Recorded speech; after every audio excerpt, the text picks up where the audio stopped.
guys, hello everyone, welcome to my channel and welcome to Saint-Tropez. So for today's video is nandito po tayo sa Saint-Tropez.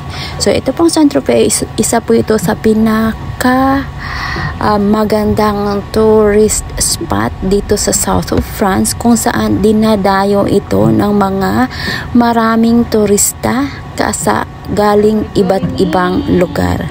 So ngayon andito kami sa Saint-Tropez. Kami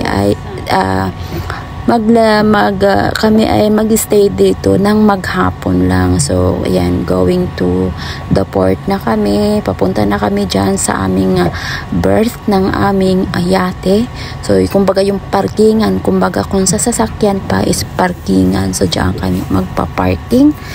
And usually is na tumatawag kami niyan bago parating kami, tumatawag kami niyan sa pantalan, and then minsan mag-aantay ka pa, but in this time hindi na kami nag-antay. So yun nga, pagkatapos ng aming parking is yun, gagala-gala muna si Bisdak sa village, since na kami ay magstay ng maghapon at yung mga amo ko is papunta lang sila ng kanilang appointment for lunch.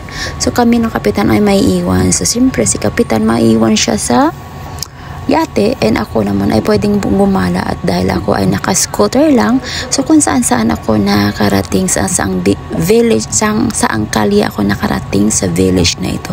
At napakaganda nga talaga, and ang mamahal din pala ng mga bilihin dito sa Saint-Tropez. Kaya nga pala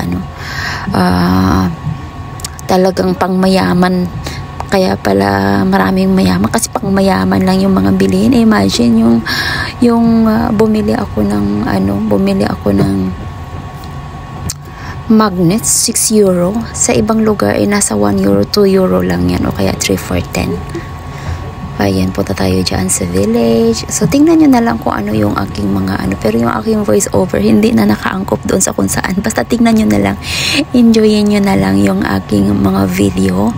So makikita nyo dyan, bawat kalye ay meron talagang bawat kalye mapupuntahan mo ay hindi bakante. Meron talagang, may mga tindahan, may mga kung ano-ano, may mga restaurant, and mapapamangha ka talaga sa lugar. Actually marami pa yung magandang hindi na ako nagtagal kasi sobrang init niya.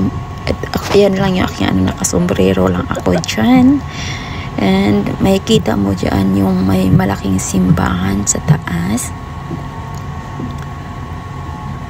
Hindi pa yan, papunta pa yan doon sa may simbahan. And habang papunta ako sa simbahan, actually hindi ko alam. So ang ginawa ko is pinakinggan ko lang yung tunog ng kampana kung saan nanggagaling, at yun, sinundan ko lang. Dahil nga tayo ay naka-scooter, so ayan yung aking scooter, electric scooter. So pindot lang ako ng pindot kung saang kalye lang ako lumulusot para matuntun, at hindi rin mahirap na makipagsiksikan sa maraming tao. Pag maraming tao, bumababa ako sa scooter, of course, para hindi tayo mapagalitan or masita ng mga iba't ibang turista din, kasi kailangan din natin makisama sa kanila. So yun, kita nyo, ang ganda ng village, ang gaganda, ang liliit ng kalye, pero wala silang sinasayang na lugar, wala silang sinasayang. Bawat may makikita ka talagang kakaiba, kamangha-mangha na makakapagpaagaw pansin sa mga turista na pumupunta sa lugar nila. So first time ko na makarating dito, kasi last year hindi kami pumunta sa pantalan. Nag-anchor lang kami sa dagat, and yung mga amo ko lang ang pumunta by tender boat, o yung maliit na speedboat ng aming Ang ganda ng bulaklak. Tiningnan ko yan, nasa gilid lang yan siya ng building papunta doon sa simbahan. So, ayan na yung simbahan. Actually, hindi ako nakapasok sa simbahan kasi hindi ko alam kung saan yung entrance. At hindi rin naman ako nagtagal kasi sumaglit lang talaga ako para mag-video at makita kung ano ang mayroon. Para mai-upload din ako sa aking YouTube para kahit papano, hindi man kayo nakarating dito is parang narating nyo na rin ang lugar na to sa pamamagitan ng pagpanood nyo sa aking video. So, yun nga, ulitin ko, ito ay tinatawag, ito ang tawag, ang ano nila is Saint-Tropez. Kumbaga, kung babasahin natin, Saint-Tropez. Tropez, ewan ko kung ano sa atin. Pero dito, Saint-Tropez. Saint-Tropez. Ang saint kasi nila is Saint-Tropez. So, yan. So, dito ako bumili ng aking magnet. Alam niyo naman, nag-collection ako ng magnet collection. So, yan dyan banda, dyan mga kalye na yan, is naan dyan yung mga mamahaling mga damit. Alam nyo ba yung dress na yan? 79 euro yan. Ang ganda sana, pero ayaw kong kumastos ng ganun kalaki. Pwede, mapapabili mo lang ako ng dress for 25 euro.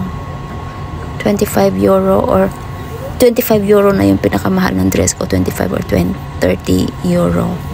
So, ganun lang. So yun guys, ito nga yung papunta naman tayo sa sa kalye ng mga mamahaling naman. Kung mahal yun kanina, ito mas mamahalin ito dito. Talagang pang mayaman talaga itong lugar na ito. Makikita nyo naman. Sa loob lang yan siya ng kalye ha. Sa loob lang yan ng kalye ng village na yan.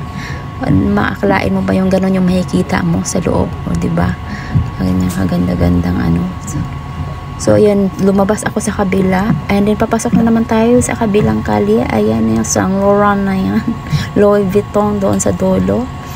And, yun, pabalik na ako dito. So, ayun nga, after a while, so 3 o'clock na, paalis na kami ng Saint-Tropez. Papunta na kami sa kabila na naman.